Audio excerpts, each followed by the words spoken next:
Congress party మండల అధ్యక్షులు లింగాల శ్రీనివాస్ గారి ఆధ్వర్యంలో గుగ్గిళ్ల గ్రామ ముఖ్య కార్యకర్తల సమావేశం ఏర్పాటు చేయడం జరిగింది.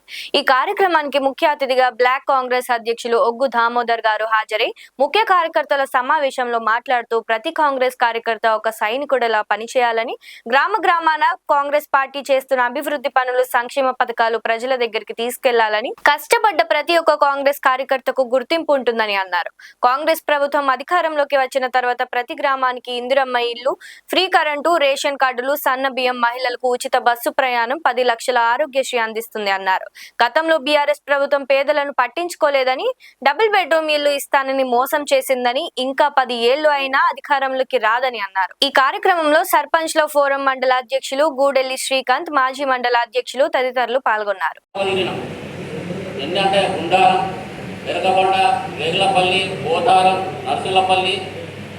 ఈ గ్రామం తిరిగేసరికి మనకు అసెంబ్లీ ఎలక్షన్ టైం దగ్గరకు వచ్చేసింది.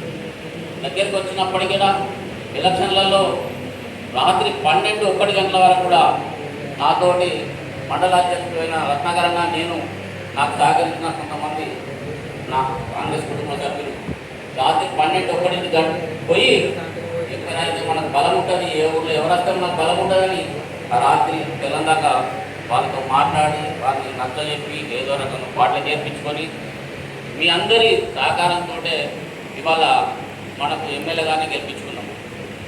ఎమ్మెల్యే గారు గెలిపించుకోగానే కాదు, అలాగే పటిష్టంగా ఇంకా ముందుకు పోవాలంటే, ఇంకా బలంగా చేకూరాలంటే గతంలో ఉన్న బీఆర్ఎస్ పార్టీలో కావచ్చు, బీఎస్పీలో కావచ్చు, బీజేపీలో కావచ్చు, వారందరూ కూడా మనకు సహకరించారు. ఎందుకంటే టీఆర్ఎస్ పార్టీ ఓన్లీ కొంతమంది నాయకులనే ముంగట వేసుకొని పోతూ ఉంది.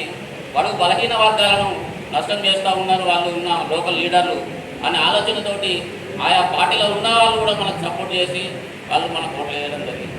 అంటే వాళ్ళకే ఒకరికి ఈర్షపడి ఈ మనం గెలిస్తే బాగుండదు, వీళ్ళు మధ్య లేరు, కాంగ్రెస్ పార్టీ వస్తేనే బడుగు బలహీన వర్గాలు బాగుపడతాయి అనే ఆలోచన చేసి మనం గెలిపించింది.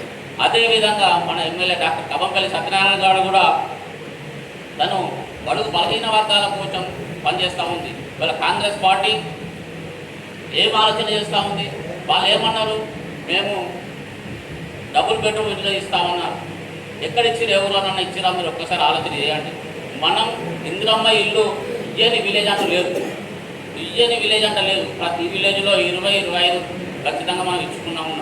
అంటే ఒక విలేజ్లో లేనివారు, ఇల్లు లేనివారు కూడా 50 నుంచి 60 కుటుంబాలు ఉంటాయి. కానీ అందరికీ మనం ఒకటే సోరు ఇయ్యలేకపోతాం. మనకు 5 సంవత్సరాల అవకాశం ఉంది. 5 సంవత్సరాలలో మొన్నటికి మొన్న మనం ఒక దాదాపు 30 ఇల్లు ఇక్కడ ఇచ్చుకున్నాం. అంటే ఇంకా మనకు 3 సంవత్సరాలు ఇంకా టైం ఉంది కాబట్టి మళ్ళొకసారి 20, మళ్ళొకసారి 20 ఇట్లా ఇచ్చుకుంటాం.